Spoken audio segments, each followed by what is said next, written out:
नमस्कार दोस्तों, आप लोगों का स्वागत है मेरे इस YouTube चैनल सच की तलाश में। आज हम चर्चा करेंगे भारत और चाइना के बीच की गंभीर स्थिति पे, जो इन दोनों देशों को युद्ध के बहुत नज़दीक ले आया है।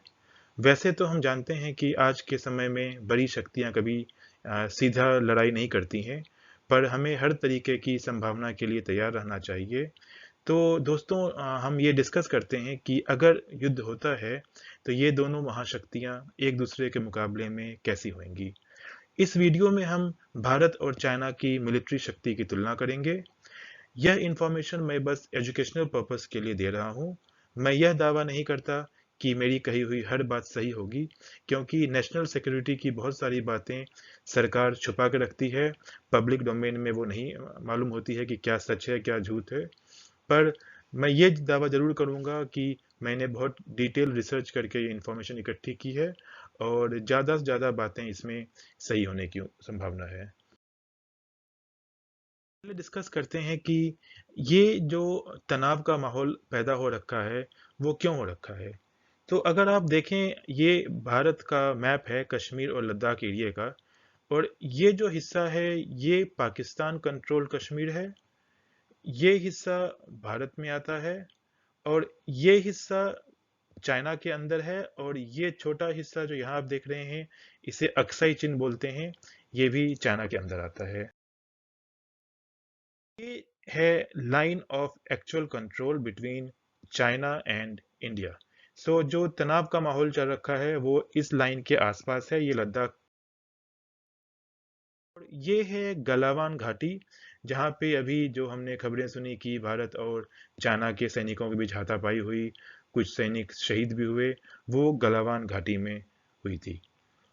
आ, आप लोग जानते हैं कि 1962 में भारत और चाइना की आखिरी लड़ाई हुई थी, और उसके बाद से कोई लड़ाई नहीं हुई है। पर चाइना रेगुलरली हमें परेशान करता रहा है। बॉर्डर पर में उसने कई बार घुसने की कोशिश की और इरिटेट कर रहा है हमारे सैनिकों को।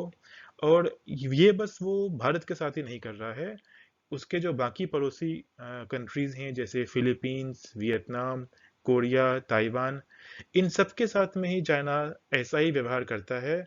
और इसकी कोशिश है कि वो ज़्यादा से ज़्यादा एरिया, चाहे वो ज़मीन का एरिया हो या समुद्र का एरिया हो, उसको ये हथियाना चाहता है।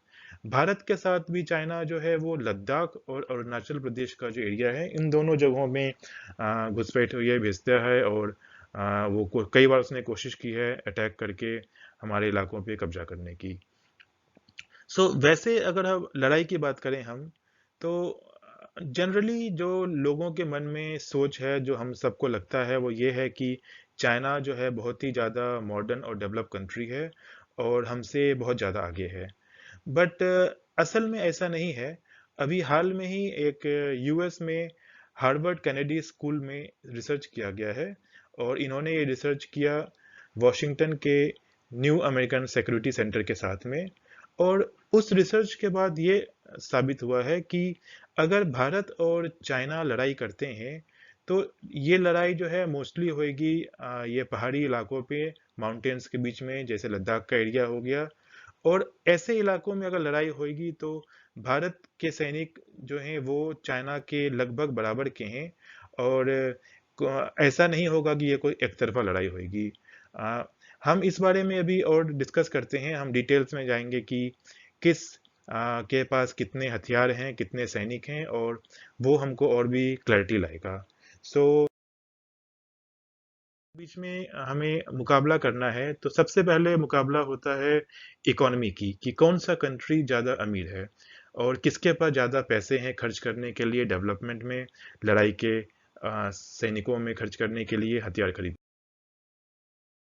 बात करें तो जीडीपी का कंपैरिजन करते हैं अभी हम यहाँ पे। भारत का जीडीपी है 3 ट्रिलियन यूएस डॉलर और चाइना का जीडीपी है 14 ट्रिलियन यूएस डॉलर। आप देख सकते हैं कि चाइना जो है करीबन 4.5 गुना ज़्यादा जीडीपी है इंडिया से।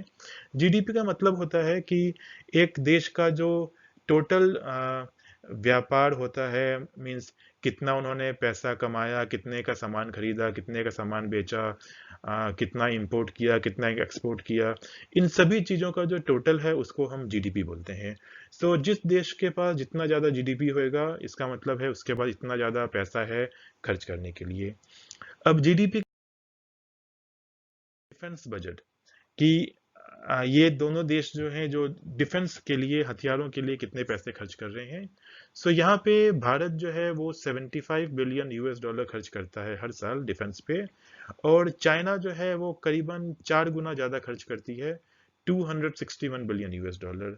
सो इसमें शक की कोई गुंजाइश नहीं है कि चाइना के पास ज्यादा पैसे हैं, वो ज्यादा पैसे खर्च कर रहा है हथियारों पे, सैनिकों पे, इक्विपमेंट में। सो ओवरऑल पलड़ा जो है चाइना का यकीनन भारी है, क्योंकि उनके पास ज्यादा पैसे और ज्यादा हथियार हैं। बट आपको यहाँ ये बता दूं कि जब लड़ाई होती है दो देशों के बीच में, तो केवल कौन सी कंट्री कितना डेवलप है, किसके पास कितने हथियार हैं, बस ये फैसला नहीं करता है। फैसला ये करता है कि जो लोग हैं, जो हमारे भारतवासी हैं, हमारे में देशभक्ति का कितना जज्बा है। हम सब जानते हैं कि पास्ट में जब भी भारत पे कोई भी बाहरी विपदा आई है, हम सब भारतवासी एकजुट होकर उसका सामना करते हैं। हमारे उस समय हम जाति, धर्म, पॉलिटिकल चॉइसेस को भूल करके अपने सैनिक भाइयों का हौसला बढ़ाते हैं, और हम लोग देश के लिए एक होके साथ लड़ते हैं। जबकि ये बात हम चाइना के लिए नहीं बोल सकते हैं, क्योंकि चाइना की जो पब्लिक है वो अपनी सरकार से इतनी खुश नहीं है, वहाँ कम्युनिस्ट सरकार है। सो जितना अपनापन देश के प्रति हमारा है, भारतीय लोगों का है, उतना चाइनीज का बिल्कुल नहीं है। चलिए आगे अब बात करते हैं हम लोग कि कैसा इन दोनों कंट्रीज का आपस में मुकाबला है। बात करें तो हम पहले कंपेयर करेंगे एक्टिव पर्सनल की। एक्टिव पर्सनल वो होते हैं जो एक्चुअल में आर्मी में हर समय तैनात हैं, शामिल हैं, जो एक बहुत ही छोटे से नोटिस पे लड़ाई के मैदान में जाए जा सकते हैं। सो एक्टिव पर्सनल जो है वो भारत के पास में है 14 लाख, और चाइना के पास में 22 लाख हैं। सो चाइना करीबन 1.5 गुना ज़्यादा पावरफुल है यहाँ पे एक्टिव पर्सनल को लेकर के। और सैनिक होते हैं जिसको हम बोलते हैं रिजर्व पर्सनल।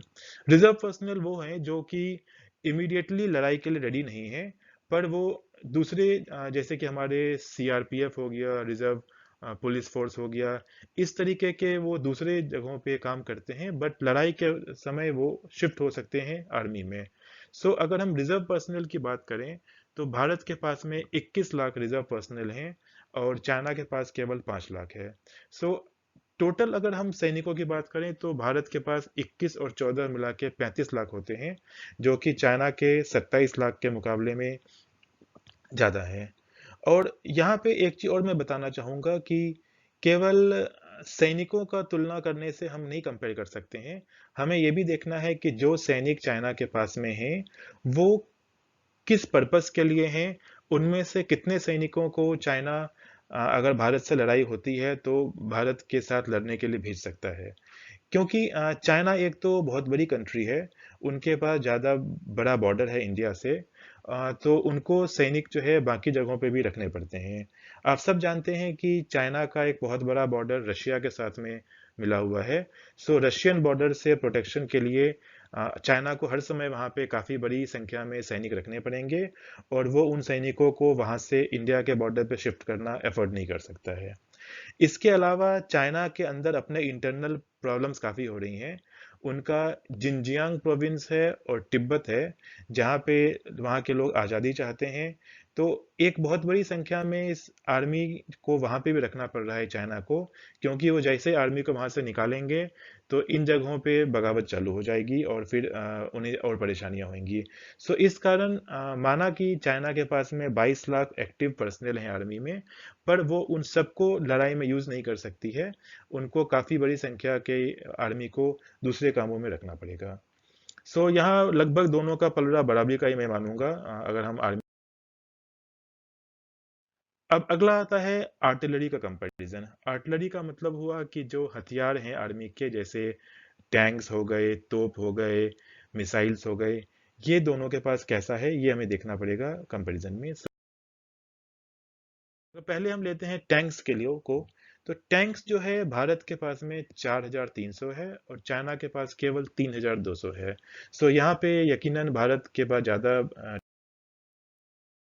बाद अगर हम नेक्स्ट कंपेयर करें आर्मर्ड फाइटिंग व्हीकल्स का, सो आर्मर्ड फाइटिंग व्हीकल क्या होता है मैं बताऊं आप लोगों को। आर्मर्ड फाइटिंग व्हीकल जो है वो टैंक के जैसा ही होता है, बट टैंक से थोड़ा वो लाइट वेट होता है। सो मतलब इसमें मजबूती कम है टैंक के मुकाबले, पर हथियार सारे इसमें भी होते हैं, तोपें इसमें भी होती है। सो हम इसको भी टैंक के जैसा ही मान सकते हैं।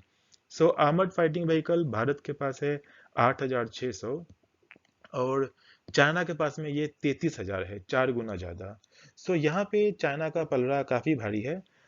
बट अच्छी बात यहाँ क्या है कि जो भारत और चाइना का बॉर्डर है वो मोस्टली पहाड़ी इलाका है। सो पहाड़ों के बीच जहाँ पे जैसे हिमालय का एरिया हो गया, लद्दाख है, अरुणाचल प्रदेश है। सो यहाँ पे टैंक्स या आर्मर्ड फाइटिंग व्हीकल ज़्यादा काम नहीं आएंगे, क्योंकि ये हथियार जो हैं, ये टैंक्स हैं, ये खुले मैदान में रोड पे चल सकते हैं, पर पहाड़ों को पे जाने के लिए ये किसी काम का नहीं है। सो भारत चाइना की लड़ाई के ज़्यादातर हिस्सों में ये जो दो चीज़ें हैं, टैंक्स और आर्मर्ड फाइटिंग व्हीकल्स, ये ज़्यादा काम की नहीं होती। अगला हथियार जो अच्छा माना जाता है वो है self propelled and rocket artillery. ये हो गई, जैसे कि आप लोग बोफोर्स तोप जानते हैं, बहुत सुना होगा नाम। तो उस तरीके के जो तोपें हैं, बड़े बड़े गन्स हैं, उनको हम बोलते हैं सेल्फ प्रोपेल्ड रॉकेट आर्टिलरी। सो वो भारत के पास में काफ़ी कम है, केवल 580 है और चाइना के पास में 4,300 है। सो ये एक्चुअल में बहुत ही इंपॉर्टेंट डिफरेंस है और चाइना यहाँ पे बहुत ज़्यादा आगे भारत से निकल रहा है। अब ये हम कंपेयर करते हैं एयरफोर्स की। एयरफोर्स यहाँ बहुत ज़्यादा काम में आएगा, क्योंकि चूंकि पहाड़ी रास्ते हैं, सो जहाँ पे आराम से टैंक्स नहीं जा सकते हैं, तो यहाँ पे एयरफोर्स का यूज़ किया जाएगा एक दूसरे पे अटैक करने के लिए। कंपेयर करते हैं हम फाइटर एयरक्राफ्ट का। सो फाइटर एयरक्राफ्ट जो है भारत के पास में है 676 और चाइना के पास में है 1271। सो लगभग डबल है फाइटर एयरक्राफ्ट। है अटैक एयरक्राफ्ट। ये भी चाइना के पास काफ़ी ज़्यादा है, भारत में 809 है और चाइना में 1385 आता है। ट्रांसपोर्ट एयरक्राफ्ट, ट्रांसपोर्ट भी चाइना के पास ज़्यादा है, हमारे पास 809, उनके पास 1385। हेलीकॉप्टर्स, हेलीकॉप्टर जो है वो हमारे पास 666 है और चाइना के पास में 912 है। सो हम यहाँ देख सकते हैं कि भारत के पास fighter aircraft, attack aircraft China से कम है। पर यहाँ पे डिफरेंस क्या है कि भारत के जो एयरक्राफ्ट्स हैं वो मोस्टली मिराज हैं और सुखोई 30 हैं। सो ये दोनों एयरप्लेन्स जो हैं वो फ्रांस और रशिया से लिए गए हैं और फ्रांस रशिया ने इनको ना केवल इंडिया को बेचा है, बहुत से दूसरे कंट्रीज में भी ये बेचे गए हैं और बहुत ही सालों से ये यूज में आ रखे हैं, वेल ट्राइड एंड टेस्टेड हैं। और हम सब जानते हैं कि असल की लड़ाई में ये यूज किए जा चुके हैं और बहुत कामयाबी से यूज किए जाएंगे। पर अगर हम चाइना के एयरक्राफ्ट की बात करें तो उनके मैक्सिमम एयरक्राफ्ट जो है वो उनके अपने बनाए हुए एयरक्राफ्ट हैं, J10, J11। ये जो है इतने एडवांस नहीं है जितने कि मिराज और हमारे सुखोई 30 हैं। सो माना एयरक्राफ्ट ज़्यादा है चाइना के पास, पर उनकी जो क्वालिटी है, जो कैपेबिलिटीज़ है लड़ाई में, वो हमारे से कम है उनकी। और दूसरा है कि जो भारत है, यहाँ हमें इनफैक्ट पाकिस्तान को धन्यवाद देना पड़ेगा कि पाकिस्तान ने हर समय इंडिया को लड़ाई के लिए रेडी रखा है। वो ऐसा कुछ ना कुछ करते हैं कि हमें फिर लड़ने के लिए तैयारी करनी पड़ती है। सो इस कारण जो हमारी आर्मी या एयरफोर्स है वो बहुत ही रेगुलरली लड़ाई के लिए रेडी है। हम लोग एक्सरसाइज करते रहते हैं, छोटे मोटे हमने अटैक भी किए हैं, जैसे अभी हमने सर्जिकल अटैक किया था पाकिस्तान पे। सो हमारे पायलट्स को हमारे आर्मी के कमांडर्स को ज़्यादा एक्सपीरियंस है लड़ाई का चाइना के मुकाबले, क्योंकि चाइना ने आखिरी लड़ाई जो की थी वो 1971 में की थी वियतनाम के साथ और उसके बाद उन्होंने कोई लड़ाई नहीं की। सो पिछले 50 सालों से उनकी आर्मी एयरफोर्स के पास में एक्चुअल की लड़ाई में कैसा माहौल होता है, कैसा हमको मेंटल स्ट्रेंथ चाहिए, इन सब का कोई एक्सपीरियंस नहीं है। और अगर सडनली लड़ाई हो जाएगी, सो वो अपने आप को थोड़ा सा पाएंगे एक अनजानी टेरिटरी में, वो समझ नहीं पाएंगे कि क्या करना है यहाँ पे। एक और चीज है quality of officers in Indian army and Indian air force. हम सब जानते हैं कि इंडिया में कितना मुश्किल है एनडीए या सीडीएस पास करके एक ऑफिसर बनना। आ, अगर 100 लोग अप्लाई करते हैं तो एक का सिलेक्शन होता है। सो हमारे जो ऑफिसर्स हैं वो जो वेरी बेस्ट हैं सोसाइटी में, उनको लेके उनको ट्रेन करके बनाया जाता है। और एक अच्छा लीडर, एक अच्छा ऑफिसर बहुत इंपॉर्टेंट है एक लड़ाई को जीतने के लिए। सो अगर हम अपने ऑफिसर्स की क्वालिटी कंपेयर करें, सो मुझे नहीं लगता कि चाइना के ऑफिसर्स हमारे मुकाबले पे उतर पाएंगे। चलिए आगे नेवी के ऊपर में। सो नेवी जो है वो ज़्यादा रोल नहीं तय कर पाएगा इस लड़ाई में, क्योंकि भारत और चाइना के पास कोई ऐसा सी का बॉर्डर है नहीं। इन केस अगर मान लीजिए चाइना अपना नेवी से इंडिया पे अटैक करना चाहता है, तो उसको काफ़ी लंबा रास्ता तय करके जापान, कोरिया, फिलीपीन, सिंगापुर इस रास्ते से आना पड़ेगा इंडिया तक। सो जो प्रैक्टिकेबल नहीं है। सो नेवी यहाँ पे ज़्यादा काम नहीं आएगी। पर आपकी जानकारी के लिए दोनों का दिखा देता हूँ कि दोनों एक दूसरे के मुकाबले में कैसे हैं। सो अगर हम एयरक्राफ्ट कैरियर की बात करें, ये वो वाले शिप हैं जिसके ऊपर एरोप्लेन्स रखे जाते हैं। तो वो दोनों भारत और चाइना के पास में एक एक है केवल। चाइना अभी 2 और एयरक्राफ्ट कैरियर बना रहा है, पर अभी तक वो चालू नहीं हुए हैं। सो आज की डेट में दोनों एक एक है। फ्रिगेट्स, फ्रिगेट्स जो हैं वो एयरक्राफ्ट कैरियर से छोटे होते हैं, पर ये अपने आप में काफ़ी बड़े शिप्स हैं फाइटिंग कैपेबिलिटी वाले। सो फ्रिगेट इंडिया के पास केवल 14 हैं और चाइना के पास 51 है। डिस्ट्रॉयर्स, ये छोटे हुए फ्रिगेट से थोड़े आ, ये भी काफ़ी पावरफुल माने जाते हैं लड़ाई के लिए। सो ये हैं 11 इंडिया के पास और 35 चाइना के। कॉर्वेट्स, कॉर्वेट्स जो हैं वो सबसे छोटे किस्म के शिप होते हैं, जिसमें ज़्यादा इक्विपमेंट्स नहीं होते, पर इनकी स्पीड बहुत अच्छी होती है। सो अगर आपको बहुत तेज़ी से कहीं जाके अटैक करना है, फिर कॉर्वेट्स यूज़ किए जाते हैं। सो कॉर्वेट्स जो है वो इंडिया के पास में 23 है और चाइना के पास में। देखा कि नेवी में, हाँ सॉरी, सबमरीन में बताना भूल गया आपको। सबमरीन हमारे पास 15 हैं और चाइना के पास 68 हैं, 4 गुना। सो सबमरीन में तो कोई मुकाबला ही नहीं है। सो जैसा कि हमने देखा कि चाइनीज नेवी काफ़ी सुपीरियर है भारत से हर मामले में। बट अच्छी बात वही है जो मैंने आपको पहले बताया कि अगर कोई लड़ाई होएगी तो नेवी ज़्यादा काम नहीं आएगी भारत और चाइना के बीच में। अच्छा, अब अगला हम देखते हैं जो बहुत इंपॉर्टेंट चीज़ है कि अगर लड़ाई होती है तो बाकी कंट्रियों से हमें या चाइना को क्या सपोर्ट मिलेगा। तो आप देख सकते हैं ये मैप है जिसमें चाइना ये पर्पल कलर में दिखाया गया है, और चाइना के जो सपोर्ट करने वाले कंट्रीज हैं वो पिंक कलर में हैं, जो कि यहाँ पे है म्यांमार, लाओस, पाकिस्तान और ईरान। और कुछ हद तक मलेशिया भी सपोर्ट करता है, मलेशिया और इंडोनेशिया। सो हमने देखा ये 4-5 कंट्री हैं जो चाइना को सपोर्ट करते हैं, पर इनमें से किसी भी कंट्री को हम एक डेवलप कंट्री नहीं बोल सकते हैं। इनके पास कोई मिलिट्री इक्विपमेंट नहीं है, बहुत पैसे नहीं हैं। सो इनका सपोर्ट अगर चाइना के पास है भी तो वो किसी काम नहीं आएगा, क्योंकि ये बहुत छोटे कंट्रीज हैं।